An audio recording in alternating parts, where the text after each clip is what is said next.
One of the buzziest names of the opening weeks of the college baseball season has been LSU transfer Paul Skenes. Carlos, talk to me a little bit about Skenes and why this has been one of the biggest risers over the opening weeks.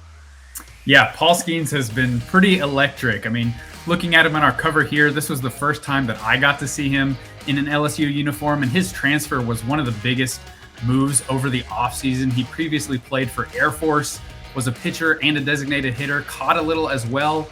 We were getting a lot of buzz for him last fall with LSU, just in terms of the stuff. But what he's shown through his first two starts this spring has been nothing short of electric.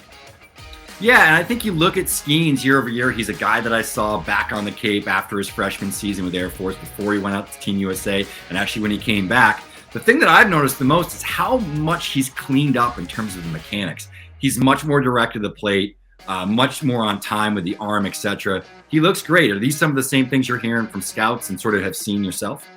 Well, actually, when you mentioned that he looked easier on the mound, I looked for it when I went and watched him on video, and I think you're exactly right. It's not a hugely effortful delivery here. This is video from him last summer, but I do think there's a bit less recoil in the delivery. It just looks a little freer and easier. I mean, he's sat in the upper 90s for both of his first two starts, touched 100. Really throughout his outings, he was 96 plus. And I know those velocity numbers are really going to excite people, but I don't even know if that's necessarily his best pitch. But we can get into why maybe the improvement in his slider is the biggest key in his moving up right now. Yeah, I know we were looking at some data offline that we were lucky enough to get some access to. And in terms of his shape, I mean, he's really gone from sort of a gyro slider that he cut a little bit to a full sweeper. And it's not just a sweeper, it's an outlier sweeper. This isn't an 80 to 82 mile per hour sweeper like you're used to seeing, even if it's in pro ball. He's throwing this thing 85 to 87 miles per hour with over a foot of sweep. It's a different pitch. What have you been hearing and seeing? Yeah, I think you're exactly right. I mean, I just visually, you could tell the shape was pretty significantly improved just in terms of that sweep you were mentioning. He's sat 85 miles per hour with the pitch. It's a potential double plus offering. And just in terms of his stock now, with the improved delivery, with the results with LSU, with the better slider, I mean, I think you can make a case that he's solidly in the top 5 prospects in this class.